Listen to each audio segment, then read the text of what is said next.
Olá a todos e todas, sou Fabiana Barbosa, técnica do programa Manuel Bandeira, e chegamos ao nosso quarto e último encontro do segundo módulo do preditor de monitoramento sobre leitura na primeiríssima infância. No encontro de hoje, a gente vai trabalhar ainda com os critérios de seleção, só que desta vez com os critérios de seleção das materialidades, ou seja, as especificações técnicas, né, dos livros, tipo de papel, tamanho, né, formato, acabamento, para a gente compreender melhor, né, esses critérios que a gente pode estabelecer para a seleção de livros para as crianças. E a gente vai começar com um livro chamado O Pássaro da Alma, de Michal, né? E a gente vai continuar com essas reflexões sobre as materialidades, os diálogos que essas materialidades podem provocar com os livros e a partir dos livros, para a gente realmente saber como a gente escolher com consciência, né, um bom livro para oferecer e nutrir as crianças. O Pássaro da Alma, uma mensagem de paz. No fundo, bem lá no fundo, dentro de nossos corpos, vive a alma. Ninguém jamais a viu, mas todos nós sabemos que ela está lá. Não sabemos apenas que está lá, sabemos também o que existe dentro dela.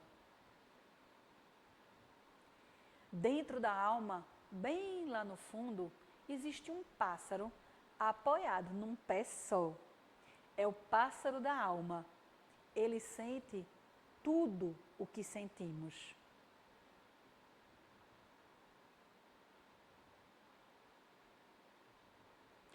Quando alguém fere nossos sentimentos, o pássaro da alma anda para lá e para cá, sofrendo.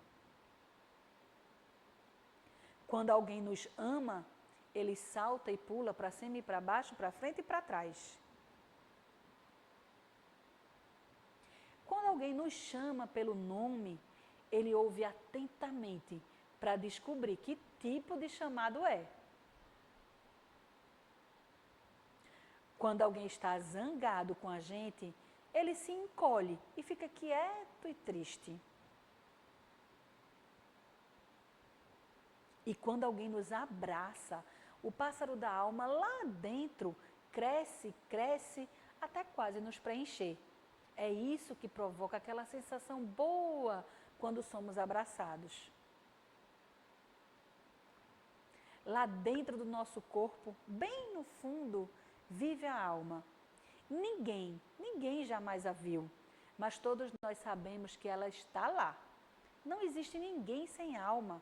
Ela se acende no momento em que nascemos e nunca nos deixa, nem uma vez sequer, enquanto a gente vive.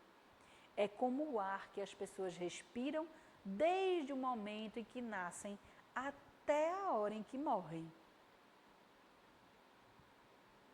Você quer saber de que é feito o pássaro da alma? Bem, na verdade, é muito simples. Ele é feito de gavetas.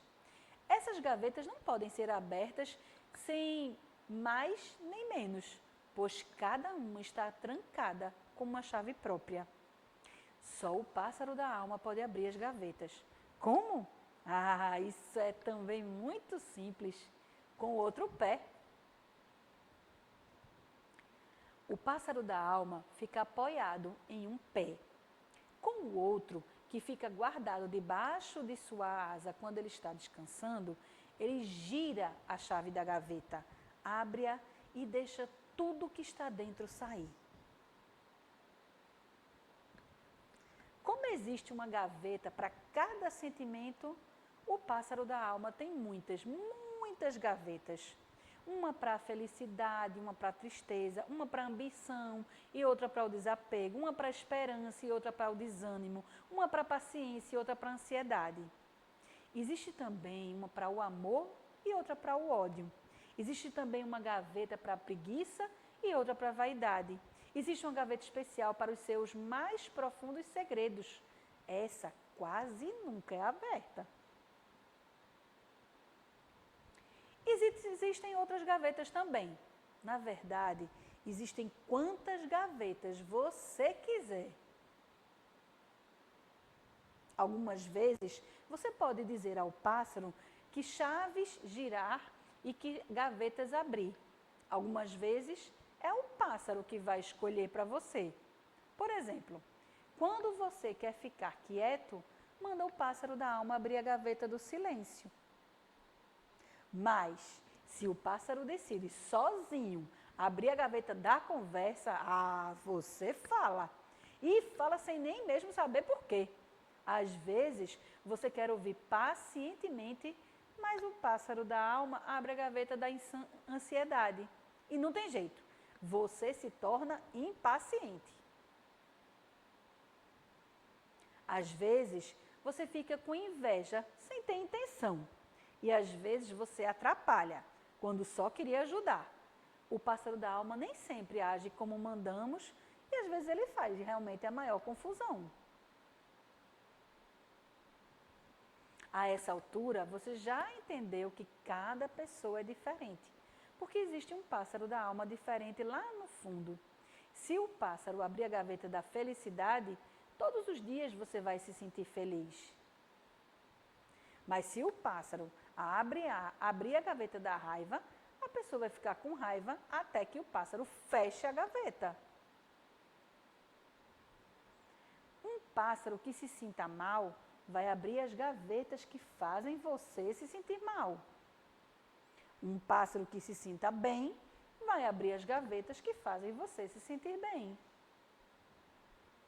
É muito, muito importante ouvir o pássaro da alma, porque às vezes eles nos chamam e nós não ouvimos. É uma pena, porque ele quer nos falar sobre nós mesmos. Ele quer nos falar sobre sentimentos que estão trancados dentro das gavetas.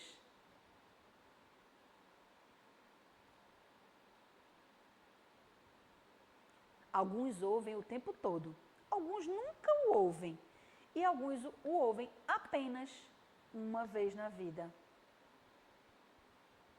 Por isso, é uma boa ideia, talvez de noite, bem tarde, quando tudo ao redor está calmo e quieto, ouvir o pássaro da alma lá no fundo, dentro de nós.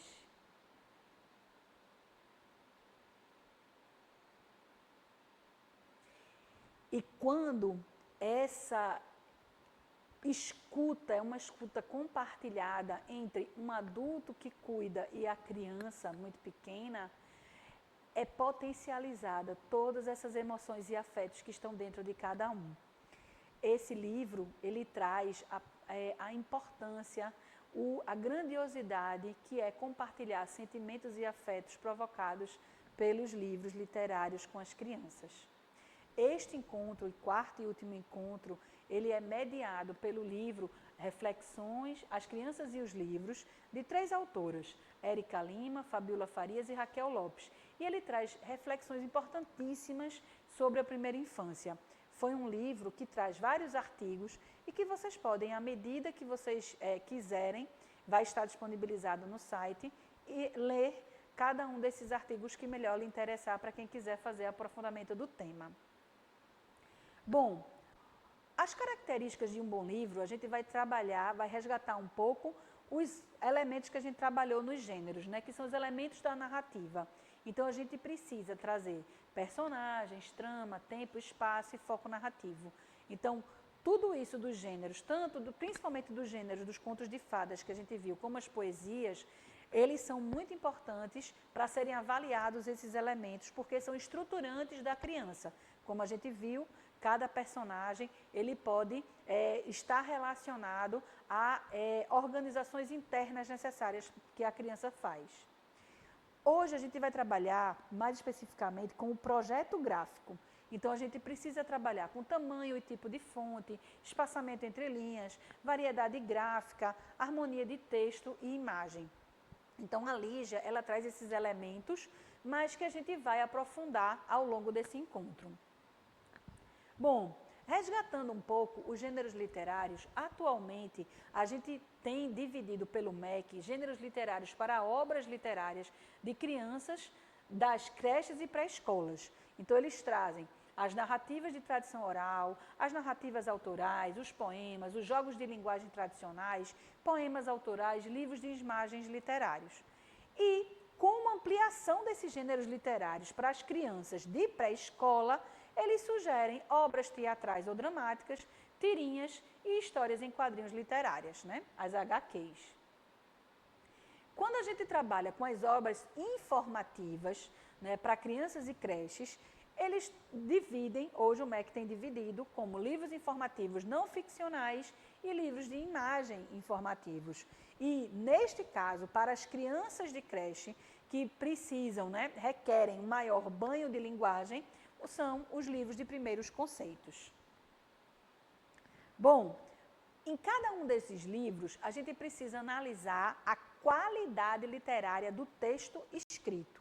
Então, a gente define a qualidade literária como que pode ser observada quando o texto apresenta a força da palavra organizada, com arranjos, escolhas, recursos linguísticos que dão acabamento estético aos enunciados, possibilitando ao leitor um grau de abertura que o convida à apreciação estética e à participação criativa na leitura.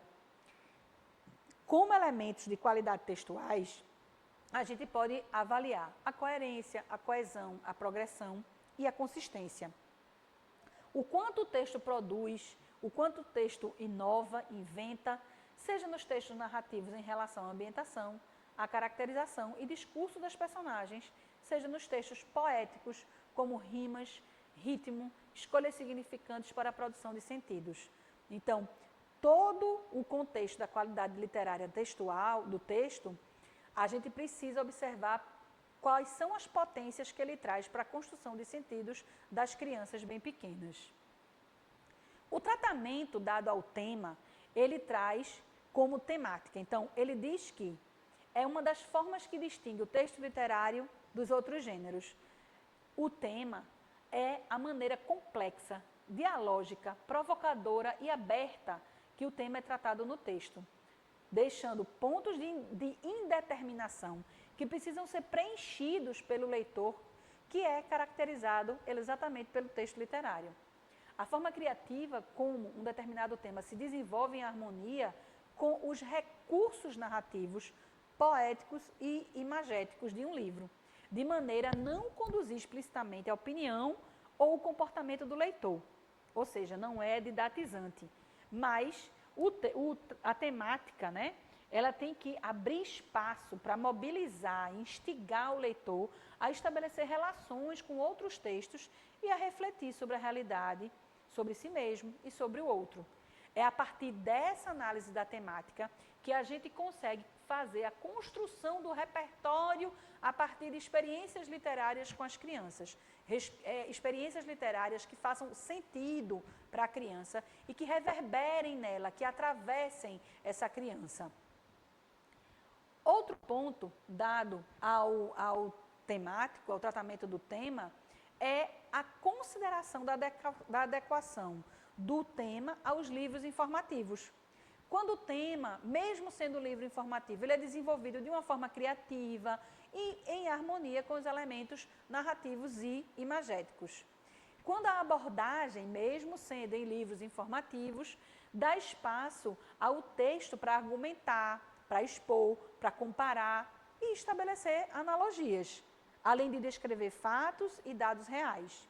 Quando esse texto, mesmo sendo informativo, ele mobiliza o leitor, instiga o leitor a estabelecer relações com o mundo social e natural, com os conhecimentos das ciências e das artes. Quando amplia as referências estéticas, culturais, éticas do leitor e dá elementos para que as crianças muito pequenas reflitam sobre a realidade, sobre si mesmo e sobre o outro. Então, mesmo sendo obras informativas, é importante que essas obras tragam uma potência e reverberem na vida dessas crianças, né? Que elas consigam estabelecer essas relações entre o texto e a vida delas para essa construção de repertório de experiências tão necessárias ao desenvolvimento da humanidade, da sensibilidade e da arte em si. Como vimos, a gente já viu a importância das ilustrações E para a análise dos livros, a gente deve considerar, né, a qualidade das ilustrações que possibilitam uma leitura própria, única, uma propositiva e criativa. Não adianta você ter a ilustração como uma mera representação figurativa do texto. Ou seja, a ilustração ela tem que ir para além do texto verbal, que possam afetar o universo da significação da obra, pelo tratamento estético, visual, que trazem em diálogo com o texto verbal e que apresentam de forma criativa os seus componentes. Ou seja, a narrativa ela vai estar em diálogo, o cenário, os personagens, os planos, o ângulo, a luz, o contraste, o uso de cores, né, a paleta, todos esses elementos, eles são empregados, né, na constituição de ilustração de uma forma intencional. Então, são formas, uma outra abordagem do tema, mas é uma abordagem dialógica que tem que estar costurada, alinhavada com o texto, com a poética presente na obra. Essas ilustrações, nas obras informativas, elas são consideradas de qualidade quando elas dialogam com as informações. E, na verdade, essas ilustrações, elas precisam acrescentar um valor a elas. Então, é quando elas se apresentam com variados recursos, conferem complexidade ao material de leitura, jogam com as cores, com o espaço e se combinam com diversos recursos gráficos, tais como os desenhos, fotografias, esquemas, tabelas, mapas. Isso é uma técnica chamada de assemblage, que aí eles precisam, que é importante para compor esteticamente a obra em interlocução com o texto verbal, dando visibilidade, né, e maior acesso aos processos naturais, culturais, científicos, históricos e artísticos que estão por trás e embasando, né, toda a parte de informação que o texto carrega, que o livro traz. Então, assim como os livros literários, os livros informativos, eles precisam ter uma acuidade, um cuidado com as ilustrações. A gente chega, então, quando junta esses elementos no projeto gráfico editorial. Esse projeto ele é bem sucedido quando a impressão favorece a leitura, ou seja, a relação entre texto e imagens, escolha da fonte e do corpo da fonte, espaçamento entre linhas, ilustrações são legíveis, ou seja, é o conjunto da materialidade do livro, tais como a escolha do tipo de papel, da gramatura, da paleta cromática, do acabamento, da capa, da contracapa e todos os componentes paratextuais que acrescentem valor à obra. Elementos paratextuais são os elementos que a gente usa antes de construir o livro, que embasam a construção do livro. Como se as escolhas, se são livros teóricos, se são livros brinquedo, livro de ilustração, livro ilustrado, tudo isso são elementos paratextuais, né?